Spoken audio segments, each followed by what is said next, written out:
Hey, Shalom. First and foremost, I want to give all praise, honor, and glory to Yahawah, Bahasham, Yahawashi, Bahasham, Hakwadash. A double honor to our apostles, that great millstone who were to tell us his truth. Peace and love and blessing salutation to you, Akim, that's part of the Bayashah, the house of David. Alright, so as you know, I've been going into the Job series, Salakia. I was feeling under the weather Monday, so I'm finally back to strength. It was somewhat strength, so I'm gonna just go in. And I also read it in the NLT, which was just for more words. It broke it down pretty good, pretty straightforward a little bit. So let me start, and I got a couple precepts adding on to these too. So it's Job chapter 4, verse 1. Then Eliphaz the Temanite answered and said, If we essay to commune with thee, wilt thou be grieved? But who can withhold himself from speaking? So, so basically, they were asking, hey, can we, you know, if we say something to you, you know what I'm saying? Basically, would you let us speak out? And he basically said, but who can withhold himself from speaking? Like, like basically, I'm gonna tell you what it is. It says, behold, thou hast instructed many, and thou hast strengthened the weak hands.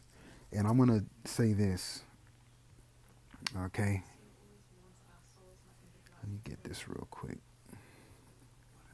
because what I thought about reading that, how brothers exhort one another, okay? I want to look up this word, exhort.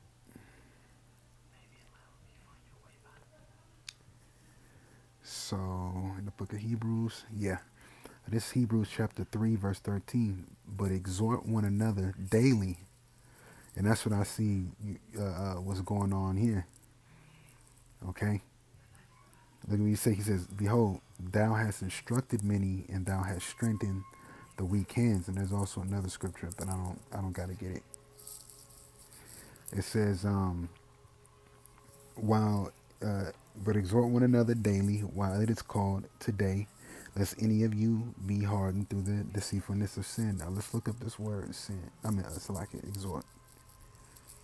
Right? It says, let me see. It goes back to the Greek par ak el eo. Right? It says to admonish, exhort, beseech, strive, appease, to console, to encourage, and strengthen by consolation, to comfort. And that doesn't that sound like the same thing Job, our forefather Job, did? See, these are accounts. He's talking about accounts of our forefather Job and the things that he's done. Because remember, you got to remember that our forefather Job was known. Okay, he was known around Israel. Okay, he was up there. It says, like it says, behold, thou hast instructed many, and thou hast strengthened the weak hands. And this is through the Spirit and how we're supposed to be. Okay, it says to receive consolation, be comforted. That sound that sounds like strengthening weak hands to me. To encourage, strengthen, exhort, and comfort, and encourage, to instruct and teach. Didn't it just say? Didn't it just say, instructed many, and thou hast strengthened the weak hands? All right, so that's how we're supposed to be through the Spirit. Okay, we're supposed, these daily epistles that we do, these are instructions, and these are supposed to strengthen the weak hands, because what's going to happen in these times, wisdom and knowledge shall be the stability.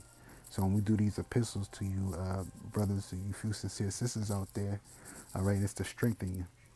It says that words have upholden him that was fallen, and thou hast strengthened the feeble knees. And I just read it, exhortation.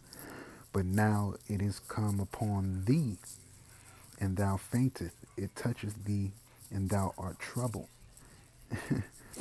Right, because Going back to Hebrews, the 12th chapter, if you're following along, Hebrews 12 and let me see, 11. Now, no chastening for the present seemeth to be joyous. So, when you're going through something, exactly what our forefather Job was going through, okay, it wasn't joyous. It told you that he had sores on him. His wife said, "Curse the Most High." That all his children died. House forsaken. Things just moved out of his place. So the same thing with us in the spirit. When we go through specific things, we got to think this way too, because it's not joyous. Like I was just, I was just going through it. Under the weather, harsh, and it wasn't joyous. But it's the chastening of the Lord. But grievous.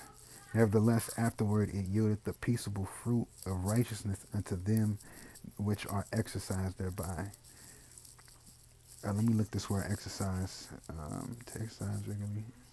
Oh, look.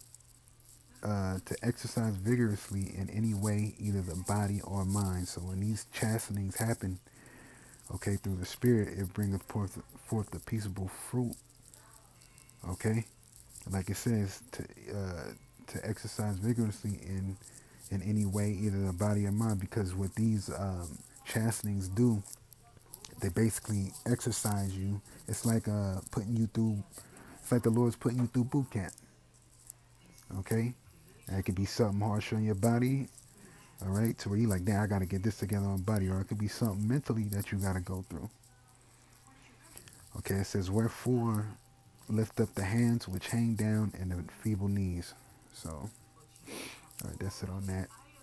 It says, "Is not this thy fear, thy confidence, thy hope in the uprightness of thy ways?" Yeah, so, you know, um, it's really, like I said, I'm going to read it in the NLT. It's really the fear of the Lord, you know, that is that's his confidence and his hope and the uprightness of his ways, okay? It says, "Remember, I pray thee, whoever perished, being innocent, or where were the righteous cut off." And through the Spirit, when you're reading Job, they start to, his friends basically are basically coming at him like, yo, like you going through this, you know what I'm saying? Like you going through, hey, you going through this righteously, or what you do to the Most High type stuff. It says, "Even as I have seen they that plow iniquity and sow wickedness reap the same." That's right. They get, hey, those that plow iniquity and sow wickedness, yeah, reap what? Death. Okay. By the blast of Yahawah they perish, and by the breath of his nostrils are they consumed. The roaring of the lion and the voice of the fierce lion and the teeth of the young lions are broken. The old lion perisheth for lack of prey, and the stout lion's whelps are scattered abroad. Now a thing was secretly brought to me, and mine ear received a little thereof, in thoughts from the visions of the night, when deep sleep falleth upon men. And we already know, what is it, Job? I think it's Job 35. You either get instructions or visions when deep sleep falls upon you if the Lord allows it. It says fear, but in this case, even the apostles brought it out last week. In this case, it's talking about spirits, okay? It says, "Fear came upon me and trembling, which made all my bones to shake." Just like you see them poltergeist movies, or they got a thing where Esau, they call it sleep paralysis, which is really just a demon. It says, "Then a spirit passed before my face. The hair of my flesh stood up." And that happens. Hey, it'd be sometimes I'll be having to cleanse the house, that I stay at.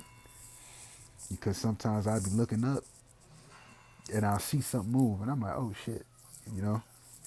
But it happens, spirits do roam the earth for a little bit of time, if the Lord allows, okay? And like I said, you should watch the Apostles' videos because they were going into it. So it says, it stood still, but I could not discern the form thereof. An image was before mine eyes. There was silence, and I heard a voice saying, shall mortal man be more just than Yahawah? Shall a man be more pure than his maker? And you know the answer, no. Behold, he put no trust in his servants, and his angels he charged with folly. Yeah, because the Most High is perfect. Okay? The Heavenly Father is perfect. How much less in them that dwell in A, and the angels are perfect. That's how you know. Okay? He said he even charged his angels with folly, and the angels are perfect. There ain't nobody above Yahweh Bahasham Yahawashi and more just than Yahweh Bahasham Yahawashi. Says how much less in them that dwell in the house of clay, which is talking about us that are in the flesh, whose foundation is in the dust, which are crushed before the moth.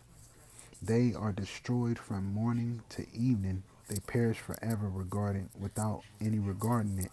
Does not their excellency which is in them go away? They die even without wisdom. And Solomon talked about that. Okay, and that most likely was an angel bringing that to Eliphaz the Temanite. All right. So, like I said, through the Spirit, I feel like these are good reads to go into. And Lord willing, I'm making it, understandable. But I'm gonna read it in the NLT just so you can understand it more. So it's in the NLT, Job the 4th chapter. It says, then Eliphaz the Temanite replied to Job, will you be patient and let me say a word, for who could keep from speaking out? In the past, you have encouraged many people. You have strengthened those who were weak. Your words have supported those who were falling. You encourage with encourage those with shaky knees. Right, like I mentioned, exhortation. Right, so it says, but now when trouble strikes, you lose heart. You are terrified when it touches you. Doesn't your reverence for Yahawah give you confidence? Doesn't your life of integrity give you hope? And it's easier said than done when you're going through specific things. But keep hope alive. Stop and think: do the innocent die? When have the upright been destroyed? My experience shows that those who plant trouble and cultivate evil will harvest the same. And we see that with the wicked. We see that with Israelites that are wicked. Okay, they reap evil, or they cultivate evil, and they harvest the same. A breath from Yahawah destroys them. They vanish in a blast of his anger. The lions roar and the wildcat snarls, but the teeth of strong lions will be broken. The fierce lion will starve for lack of prey, and the cubs of the lioness will be scattered. This truth was given to me in secret, as though whispered in my ear. It came to me in a disturbing vision at night. So sometimes, hey, angels come to you, or you might just have something, come to you. But I believe through the Spirit that this was an angel that came to him. But it says, because it said a disturbing vision at night when people are in deep sleep. Fear gripped me and my bones trembled. A spirit swept past my face and my hair stood on end. The spirit stopped, but I couldn't see its shape. There was a form before my eyes. It could have been a silhouette. There was a form before my eyes. In the silence, I heard a voice say, can a mortal be innocent before Yahweh? Can anyone be pure before the Creator? If Yahweh does not trust his own angels and has charged his messengers with foolishness, how much less will he trust people made of clay? Right, and like I mentioned, through the Spirit, the Lord charges his own angels with folly. It goes to show you that the power of the Lord. Okay, and I'm not saying that you know what I'm pretty much saying. The angels are perfect; they don't go against the Heavenly Father. But it just goes to show through the spirit that they're not above him. Okay, it says they are made of dust, crushed as easily as moth. Yeah, that's what it is with us. I mean, shit, you get hit by a car, bullet, fuck you up. You get hit by a boulder, the littlest things that jack you up. They are crushed easily as the moth. They are alive in the morning, but dead by evening, gone forever without a trace. Their tent cords are pulled, and the tent collapses, and they die in ignorance. Yeah, so through the spirit, like I said, Lord willing, that was a good read. I'm gonna end it off with I want to give all praise, honor, and glory to Yahawah, Bahasham, Yahawashi, Bahasham, Hawahakwadash, the Bonner Star Apostles, that great millstone who will wear the tightest of truth. Peace and love and blessing salutation to you, Akim, that's part of the Bayasha, the House of David. Shalom.